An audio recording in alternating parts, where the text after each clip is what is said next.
नमस्कार, आप देख रहे हैं मुद्दे की बात। और मुद्दे की बात में आज बात करेंगे अखिलेश यादव और एसआईआर को लेकर उनकी तैयारी। कहा यह गया कि विपक्ष में वोट चोरी का मुद्दा जो है वो विपक्ष को गुमराह कर गया। बीजेपी के चाल में विपक्ष फंस गया और वो सरकार के खिलाफ माहौल नहीं बना सका, नीतीश कुमार को एंटी इनकम्बेंसी में नहीं फंसा सका और वोट चोर गद्दी छोड़ के नारे पर विपक्ष फंस गया। लेकिन अब एसआईआर को लेकर उत्तर प्रदेश में भी विपक्ष बहुत ही सक्रिय नजर आ रहा है। लगातार चुनाव आयोग का विरोध किया जा रहा है। एक एक पॉइंट दर पॉइंट सोशल मीडिया पर समाजवादी पार्टी उठा कर चुनाव आयोग को और बीजेपी को घेर रही है और दोनों को एकजुट बता रही है। अखिलेश यादव खुद लगातार इस पर बात कर रहे हैं। बीते दिनों उन्होंने एक तस्वीर भी साझा की जिसमें वो खुद का एसआईआर फॉर्म भर रहे थे और अपने समर्थकों को हर वक्त ये समझा रहे हैं, वो शादी का कार्यक्रम हो, प्रेस कॉन्फ्रेंस हो, कि एसआईआर का फॉर्म क्यों भरना है। इस बीच पल्लवी पटेल ने तो ये भी कह दिया है कि मैं तो भरूंगी ही नहीं, हमारे समर्थक भी चाहें तो नहीं भर सकते हैं। क्या एसआईआर के मुद्दे पर विपक्ष गुमराह हो रहा है या ये सही मुद्दा है और क्या अखिलेश यादव सही कर रहे हैं? इस मुद्दे पर बात करेंगे। हमारे साथ मौजूद हैं अमीश राय जी, यूपीतक.in के हेड हैं। अमीश जी, पहला सवाल आपसे ये कि क्या अखिलेश यादव जो एसआईआर की तैयारी कर रहे हैं वो आपको दिख रहा है, वो मैं बिहार के परिप्रेक्ष्य में भी पूछूंगा कि क्या उससे अलग दिख रहा है आपको? क्या ये पहले से ही तैयार है विपक्ष इस बार? देखिए रजत, अखिलेश यादव, आपने जिक्र किया ही कि अखिलेश यादव ने जो तस्वीर ट्वीट की थी अभी कल, उसमें वो अपना एसआईआर फॉर्म भर रहे थे और उन्होंने अपील की एक तरह से अपने कार्यकर्ताओं से और लोगों से कि एसआईआर को अपना जो भी उनकी जिम्मेदारी है एसआईआर के रिलेटेड उसको वो पूरा करें। अखिलेश यादव ने सिर्फ यही नहीं किया, अखिलेश यादव ने 44 लोगों की टीम उतार दी है। 44 लोगों की टीम, अपने टॉप नेताओं की टीम। उसमें सपा सांसद जो घोसी से हैं राजीव राय हैं, उसमें सपा सांसद फैजाबाद अवधेश प्रसाद हैं, उसमें रामजी लाल सुमन हैं, उसमें तमाम वो दिग्गज नेता हैं जो जनता से जुड़े नेता हैं और जो अपने जनाधार की बदौलत और सपा के कैडर वोट की बदौलत जीत करके आए हैं। उन तमाम नेताओं को, ये वो नेता हैं जो ज़मीन पर रहते हैं, इन नेताओं को ये जिम्मेदारी सौंपी गई है कि एसआईआर में होने वाली अगर कोई गड़बड़ी होती है तो उसको वो दुरुस्त करे, कील काटे ठीक करो और अपने अपने इलाके के एक एक नेता को 2-2 जिलों की भी जिम्मेदारी है। जैसे मैं अगर गलत नहीं हूँ तो राजीव राव के पास बलिया की भी जिम्मेदारी है। ऐसे मतलब उन्होंने बांटा है उत्तर प्रदेश के सारे जिला को अपने नेताओं से। वो अखिलेश यादव एक बात जानते हैं। देखिए, चुनावी वोट चोरी का नारा आपको चुनावी जीत दिलाए या न दिलाए, ये एक मुद्दा तो है। 17 दिन राहुल गांधी जब बिहार में यात्रा करते हैं या राहुल गांधी जब महाराष्ट्र को लेके कैंपेन कर देते हैं, महाराष्ट्र को लेके एविडेंस बेस्ड बातें करते हैं, हरियाणा को लेके एविडेंस बेस्ड बातें करते हैं। आप देख ही रहे थे हरियाणा का जो चुनाव पिछला विधानसभा हुआ, उसमें जो वोटर जो राहुल गांधी और कांग्रेस का आरोप है कि वोटर जो है वो मथुरा के सज्जन निकल गए। हालांकि यहाँ से उसके आरोप को खारिज किया गया कि हम तो कभी गए ही नहीं वोट देने। लेकिन कोई ना कोई एक गड़बड़ी की तरफ इशारा राहुल गांधी के नेतृत्व में विपक्ष लगातार कर रहा है। आप पश्चिम बंगाल में ममता बनर्जी को देख लीजिए और उत्तर प्रदेश में अखिलेश यादव को। अखिलेश यादव इस मायने में सबसे अलग हटके इसलिए हैं क्योंकि वो उन्हें अपने सांगठनिक ताकत का एक तो अंदाजा है और दूसरा उस पर भरोसा भी है। समाजवादी पार्टी की जो सांगठनिक ताकत उत्तर प्रदेश में है उस पर अखिलेश यादव को भरोसा है कि उनके जो कार्यकर्ता और उनके जो नेता हैं वो अपने लोगों का कम से कम एसआईआर गड़बड़ नहीं होने देंगे। इसी भरोसे पर उन्होंने टीम 44 बना दी और मेरा मानना है कि एक अर्ली मूव है और मुझे तो नहीं लग रहा है कि भाजपा उतनी सक्रियता से एसआईआर में को लेकर जुटी हुई है उत्तर प्रदेश में जितनी सक्रियता से अखिलेश यादव जुटे हुए हैं। रजत, शायद भाजपा का वोटर ज़्यादा जागरूक और सक्रिय है, ये वजह है लगातार आरएसएस के प्लानिंग और काम की वजह से। लेकिन एक सवाल मैं और पूछूंगा कि जो बात कही जा रही है लगातार कि बिहार में विपक्ष इस मुद्दे में फंस गया।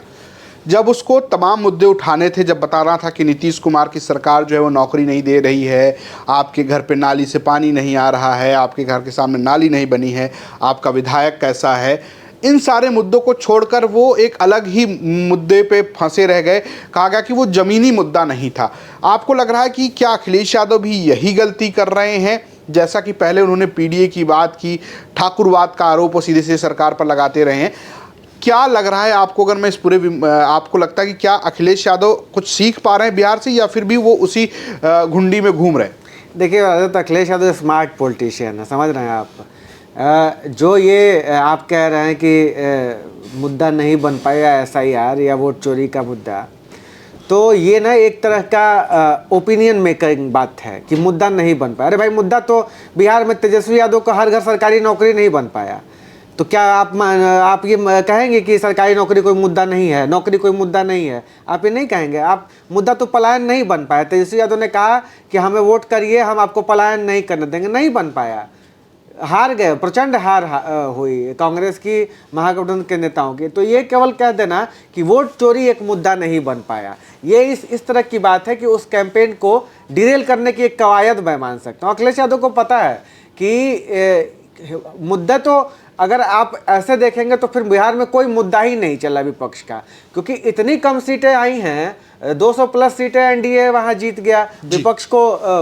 243 में से कुछ 40-42 सीटों पर जीत मिली है। 40 भी मैं ज़्यादा बोल रहा हूँ। 25 राजद के पास है, 8 संभवतः 6 कांग्रेस के पास है, एक आध लेफ्ट के पास में है, 4-5 MIM के पास में, इतना ही सीटें हैं।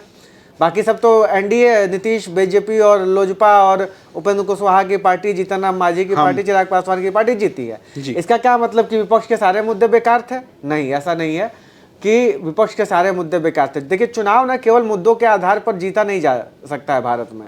चुनाव एक विशुद्ध मैनेजमेंट का खेल हो चुका है, लास्ट वोटर मैनेजमेंट का खेल हो चुका है चुनाव, कि आप अपने उस आखिरी वोटर को कैसे मैनेज कर लेते हैं। 10,000 की कैश स्कीम, 14% का महिलाओं का जो एजेंसीज के जो सर्वेज हैं, पोस्ट पोल सर्वे, वो ये कह रहे हैं कि एनडीए के तुलना में इंडिया की तुलना में एनडीए के पास 14% महिलाओं के वोटों का एडवांटेज था। 10,000 की कैश स्कीम, अब आप सोचिए कि ये लास्ट वोटर मैनेजमेंट ही तो है। तो अखिलेश यादव को पता है कि ये सब जो नैरेटिव बनाया जा रहा है ना, कि वोट चोरी का मुद्दा नहीं काम किया, SIR का मुद्दा नहीं काम किया, आप SIR में उलझ के रह जाओगे। विपक्ष को, अखिलेश यादव को कई फ्रंट पर लड़ाई लड़नी, उनको एकदम दिमाग में क्लैरिटी है। लेकिन आप ये कहेंगे कि हम दूध में जो मक्खी पड़ गई है तो हम उसको देख के निगल लें, ऐसा विपक्ष तो नहीं करेगा ना। विपक्ष अगर कोई मुद्दा गत आरोप लगा रहा है तो उस आरोप के पीछे वो अपने हिसाब का एविडेंस दे रहा है। जैसे कि अखिलेश यादव, चुनाव आयोग ने ये क्लेम किया कि हमें तो शिकायतें नहीं मिली शपथ पत्र पर। अखिलेश यादव ने कहा कि हजारों शपथ पत्र आपको फलानी तारीख को हमने मेल कर दिया था, उसका क्या? तो लगे डीएम लोग तड़ातड़ ट्वीट करने, बताने लगे। इसका मतलब था कि 2022 की चीज़ों पर 2024-25 में चर्चा हो रही थी। इस प्रक्रिया से चलेंगे तब तो 24 के चुनाव को हम 35 में डिस्कस करेंगे, क्या ही मतलब रह जाएगा ना उन सारी चीज़ों का। तो विपक्ष बड़ा रिलेवेंट है अपने मुद्दों पर। ये अलग बात है कि वोटर्स को अपील कर पा रहा है कि नहीं कर पा रहा है, वो एज ए पैकेज डील, आप समझ रहे हैं कि उसकी लीडरशिप, उसके चुनावी नारे, उसके जातियों की अर्थमेटिक्स, उसका पोलराइजेशन, उसके विधायक कैंडिडेट कौन है, कैंडिडेट्स, उसके गठबंधन पार्टनर्स के साथ कितनी सहजता है, तमाम ऐसे मुद्दे हैं जो जीत और हार को तय करते हैं। और मुझे लगता है केवल SIR पर बांध देना अखिलेश यादव को उचित नहीं होगा। चलिए, मैं इसको आगे बढ़ाता हूँ। आपने कहा कि चूंकि बिहार का ही बात कही और कहा कि 14% वोट जो है महिलाओं के ज़्यादा पड़े। बीजेपी के पास यूपी में भी एडवांटेज है। योगी आदित्यनाथ की जो सरकार है वो लगातार ये बात कहती है कि भाई महिला सुरक्षा की, और ये उत्तर प्रदेश में भी देखने को मिला है। करीबन 6% महिला वोट, अगर मैं गलत नहीं तो 2022 में बीजेपी को ज़्यादा मिले थे, और इसका क्रेडिट योगी आदित्यनाथ और महिला सुरक्षा को दिया गया। साथ ही साथ अब राम मंदिर भी एक पैकेज है, हो सकता है कोई स्कीम भी तब तक आ जाए पैकेज में। तो बीजेपी के पास तो पैकेजों का भरमार है। क्या लगता है आपको कि राम मंदिर का जो मामला है, आप कह सकते हैं 2024 में खारिज किया, लेकिन बीजेपी उसको अभी भी अडिग है। आपने देखा किस तरीके से राम मंदिर में ध्वजारोहण किया गया और उसको लेकर पूरी तरीके से सरकार ने उसकी ब्रांडिंग भी की। साथ ही साथ आप लगातार योगी आदित्यनाथ के बयान भी सुनते रहते हैं। इन सब से कैसे लड़ेंगे अखिलेश यादव, और उनके पास कोई आपको स्ट्रेटजी नज़र आ रही है? लग रहा है कि वो भी एक तरीके से इसी भरोसे हैं कि किसी तरीके से चुनाव जीत लिया जाए। देखिए, जिसको जो लड़ाई लड़नी आती हो तो वही लड़ेगा ना। अब अभी आपने कहा कि 24 में नहीं चला राम मंदिर का मुद्दा, इसके बावजूद ध्वजारोहण और तमाम कार्यक्रम जिस तरीके से बड़े कैनवास पर दिखाए गए, ऐसा लगा कि कहीं ना कहीं उससे भी राजनीति साधने की कोशिश हो रही है। कोर इशू हिंदुत्व है, कोर एजेंडा जो है वो भारतीय जनता पार्टी का हिंदुत्व रहा है जी। चाहे वो चुनाव हारती रही 90 के दशक में या फिर यूपीए काल में, चाहे वो चुनाव 2014 के बाद मोदी एरा में जीतती रही है, वो अपने कोर एजेंडे से अलग नहीं हटी है हिंदुत्व के। उसका एक चुनाव से उसके एजेंडे से फर्क नहीं पड़ता। जब हम ये बात कर रहे हैं उससे कुछ देर पहले राहुल गांधी ट्वीट करते हैं जिसमें वो महिलाओं से, माँओं से मिल रहे हैं और उनसे पोल्यूशन की बात कर रहे हैं, प्रदूषण की बात कर रहे हैं। वो मोदी जी से कह रहे हैं कि क्यों नहीं आप कोई राष्ट्रीय नीति बनाकर आ रहे हैं, क्यों इस मामले को हल्के में ले रहे हैं, पोल्यूशन से हमारे बच्चे बीमार हो रहे हैं। जिसको जो राजनीति करने आती है वो राजनीति कर रहा है। अखिलेश यादव भी यही कर रहे हैं। अखिलेश यादव पीडीए की राजनीति कर रहे हैं। अखिलेश यादव के पास हिंदुत्व की राजनीति तो कभी समाजवादी पार्टी ने नहीं की ना, कि भाई भाजपा का हिंदुत्व का कार्ड चल जाता है तो चलिए अब समाजवादी पार्टी भी हिंदुत्व कर लेती है। उनका हिंदुत्व एक अलग किस्म का हिंदुत्व। अभी आपने अखिलेश यादव के घर की एक शादी देखी, हाँ। भगवान कृष्ण की प्रतिमा देखी आपने 51 फीट वाली, बिल्कुल उसकी खूब चर्चा है। उसके सामने खूब सेल्फियां खींची गई। वो आज की प्रतिमा नहीं है, 2021 में बन के तैयार हो गई थी, कोविड के समय में वो प्रतिमा बनी थी। उसके आसपास महाभारत कालीन दृश्य उकेरे गए हैं। अखिलेश यादव का इंटर कॉलेज, सफाई इंटर कॉलेज के प्रांगण में बनी वो प्रतिमा है। केदारेश्वर मंदिर की आप चर्चा सुनते ही हैं। जब राम मंदिर की बात होती है, अखिलेश यादव केदारेश्वर मंदिर इटावा की एक फोटो डाल देते हैं। खुद को यदुवंशी कृष्ण वंशज भगवान कृष्ण के वंशज कहते हैं। तो उनका हिंदुत्व एक अलग किस्म का है जो वोट के लिए इस्तेमाल शायद नहीं होता है, लेकिन उनके अपने धार्मिक प्रवृत्तियों के लिए इस्तेमाल होता है। उनकी राजनीति पीडीए की है, उनकी राजनीति समतामूलक समाज की है, उनकी राजनीति सोशल जस्टिस की है। ये कोशिश वो अपनी राजनीति में करने की कोशिश कर रहे हैं, जो इस रास्ते पर मुलायम सिंह यादव उनको चलाकर, या जो भी सोशलिस्ट नेता हैं, जयप्रकाश नारायण, लोहिया, इन जैसे नेताओं ने जो रास्ता दिखाया, अखिलेश यादव उसको एक कदम आगे बढ़ा रहे हैं। उसमें दलित को भी शामिल कर रहे हैं, जो कि पहले पिछड़ों की राजनीति केवल प्रमुखता से इन पार्टियों द्वारा की जाती थी। मायावती चूंकि बसपा कमजोर है उत्तर प्रदेश में, तो उसमें दलित पर बहुत फोकस है, जिसका फायदा भी उनको मिला है। तो ये कहना कि अखिलेश यादव इंतजार कर रहे हैं कि 2027 के चुनाव में कुछ मिराकल होगा, ऐसा नहीं है। अखिलेश यादव डिजाइन कर रहे हैं अपने हिसाब से। चुनाव सफल होंगे असफल होंगे वो वक्त बताएगा। आपने एक बात कही थी कि ये उत्तर प्रदेश में भाजपा की सरकार है, वो भी तो दे सकती है स्कीम। देखिए, उत्तर प्रदेश की आबादी बहुत बड़ी है रजत, पहली बात तो ये है। दूसरी बात ये है कि आपने बिहार में 10,000 रुपये दे दिए हैं, इससे कम देंगे तो बड़ा बेइज्जती हो जाएगा, समझ रहे हैं। तो ये एक कॉन्ट्रास्ट है। बिहार को आप क्या समझ रहे हैं? बक्सर, मैं गाजीपुर का हूँ, गंगा पार करिए, बक्सर बिहार है। कोई नियम कायदा कानून ला दिया जाएगा जिसमें नहीं, मेरा कहना यह है कि 10,000 से कम पर अब जनता नहीं मानेगी भाई। अगर भाजपा के दिमाग में कोई स्कीम आ रही होगी उत्तर प्रदेश को लेकर, और मेरा तो ऐसा मानना है कि लोक कल्याणकारी राज्य की अवधारणा में इस तरह की स्कीम करे भाई। अब विपक्ष को इसका तोड़ निकालना पड़ेगा, क्या करे।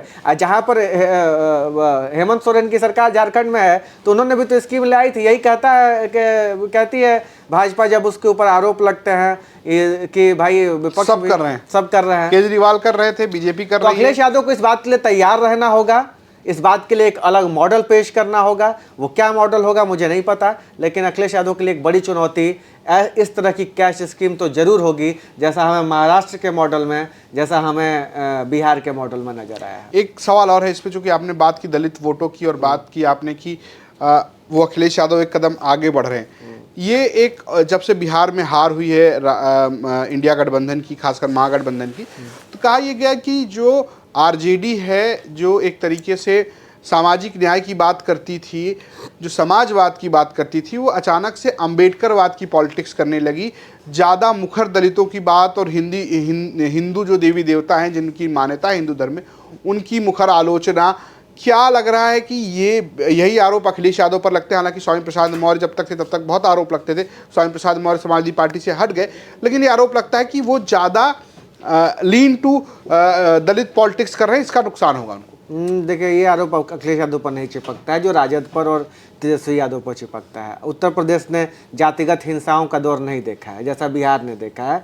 बिहार के मानस में जिन हिंसाओं के दौर अंकित हैं वो दाग नहीं धुल रहे हैं अब तक। लोग उसको याद, या तो लोग नहीं भुला पा रहे हैं, या तो राजनीतिक दल भूलने नहीं दे रहे हैं। भाजपा उसको मुद्दा बनाए के रखती है जंगल राज का। तो यूपी ने ऐसा कोई जातिगत हिंसा का दौर नहीं देखा है, पहली बात। दूसरी बात, अखिलेश यादव की लीडरशिप में भी आप पाएंगे और मुलायम सिंह यादव की लीडरशिप में भी आप पाएंगे कि जिनको आप कह रहे हैं ना कि अम्बेडकराइट्स से दिक्कत किसको है? Upper caste, so called upper caste, ब्राह्मण, बनिया, राजपूत, भूमियार, कायस्थ, इन्हीं को दिक्कत है उस अम्बेडकराइट पॉलिटिक्स से। अखिलेश यादव के आसपास ये सारी जाति के लोग हैं और प्रभावशाली भूमिका में हैं। मैंने अभी राजीव राय का नाम लिया ना, राष्ट्रीय महासचिव हैं, घोसी से सांसद हैं, प्रभावशाली भूमिका में है। सनातन पांडे बलिया से सांसद हैं, माता प्रसाद पांडे नेता प्रतिपक्ष हैं उत्तर प्रदेश विधानसभा में। तो अखिलेश यादव के पास अपर कास्ट नेताओं की कमी नहीं है। ये अलग बात है कि अपर कास्ट का वोट अखिलेश यादव को नहीं मिल रहा है पिछले 2 चुनावों से 3 चुनावों से। वो 90% 92% ब्राह्मण और 90% 92% क्षत्रिय जो हैं वो भाजपा के साथ जा रहे हैं। लेकिन अखिलेश यादव ने कभी इस तरह की राजनीति नहीं की है जिससे क्षत्रिय समाज रुष्ट हो जाए। बल्कि तो क्षत्रिय समाज तो मोबिलाइज हो गया था पिछले चुनाव में। अगर आप याद करिए कि अखिलेश यादव के पक्ष में, तो अखिलेश यादव के ऊपर आप इस तरह के आइडेंटिटी पॉलिटिक्स का नुकसान उनको उठाना पड़ जाएगा, या उनका अम्बेडकराइट कोई छवि बन रही है, ऐसा नहीं हो रहा है। उनकी एक छवि एक सर्व समावेशी नेता की रही है उत्तर प्रदेश में, और मुझे लगता है कि विगत वर्षों की राजनीति में उन्होंने उस छवि को और विस्तार और आकार ही दिया है। रजत, एक आखिरी सवाल, चूँकि बिहार की तर्ज पे ही हमने बात की, तो बिहार में एक चीज़ और देखने को मिली कि वहाँ पर AIMIM, चंद्रशेखर आज़ाद की पार्टी, आज़ाद समाज पार्टी, और स्वामी प्रसाद मौर्य की पार्टी का गठबंधन हुआ। चंद्रशेखर और स्वामी प्रसाद मौर्य का तो खाता नहीं खुला, लेकिन 5 सीटें जो है वो AIMIM जीत गई, पिछली बार के बराबर ही जीती, 5 या 6 जानकारी में दुरुस्त कर ली जाएगी। लेकिन सवाल ये है कि अब यूपी में भी ओवैसी आने की बात कर रहे हैं। बीते दिनों मुजफ्फरनगर में बड़ी रैली की चंद्रशेखर आज़ाद ने, और खूब चर्चा हुई। आपको क्या लगता है कि इस तरीके का गठबंधन भी नुकसान करने जा रहा है अखिलेश यादव को? क्या अखिलेश यादव को कुछ बड़े गठबंधन करने पड़ेंगे, क्योंकि सिर्फ कांग्रेस के बलबूते पे वो चुनाव नहीं जीत पाएंगे? देखिए, कोई भी तीसरा मोर्चा ना इस समय उत्तर प्रदेश में अगर बनता है, वो ओवैसी बनाए, मायावती बनाए, चंद्रशेखर बनाए, चाहे जो बनाए, वो बेसिकली विपक्ष के ग्राउंड पर ही उसी को नुकसान पहुंचाने वाला मोर्चा रहेगा। विपक्ष की जब बात कर रहा हूं तो अखिलेश और कांग्रेस की बात कर रहा हूं, क्योंकि सत्ता पक्ष के खिलाफ एक वोटों की गोलबंदी होनी है। जैसा सत्ता पक्ष, भाजपा के पक्ष में वोटों की गोलबंदी होनी है, वैसे भाजपा के खिलाफ भी वोटों की गोलबंदी होनी है।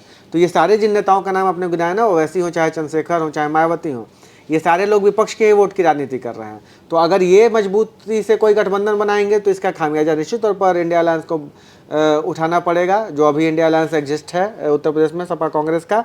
और खास करके मुस्लिम वोटों में एक जरूर भ्रम की स्थिति बनेगी कि ओवैसी आ गए हैं तो ओवैसी कैंडिडेट को दें या अखिलेश कांग्रेस के कैंडिडेट को दें। हालांकि सीमांचल की राजनीति में ओवैसी लगातार सक्रिय हैं जिस तरीके से हैं, वैसे उत्तर प्रदेश में वो सक्रिय नहीं हुए हैं। कभी भी चुनाव में आते हैं, फिर चुनाव के बाद तुरंत निकल जाते हैं। और अखिलेश यादव और मुलायम सिंह यादव की जो मेहनत है उस तबके में, वो लंबी मेहनत का नतीजा है। वो वोटर अगर बना है उनका वोट, तो मुझे नहीं लगता है कि कोई बहुत भारी डेंट होगा, लेकिन एक भी वोट कटने का नुकसान तो विपक्ष को उठाना पड़ेगा। बिल्कुल, ये हम बात कर रहे थे अमीर जी के साथ कि किस तरीके से SIR के मुद्दे पर अखिलेश यादव सक्रिय हैं, इसका फ़ायदा होगा, नुकसान होगा, क्या उनकी पॉलिटिक्स होने वाली है। फिलहाल मुद्दे की बात में आज इतना ही। अमीर जी, आपका बहुत बहुत शुक्रिया और आप सभी दर्शकों का बड़ा आभार। देखते रहिए यूपी तक। नमस्कार।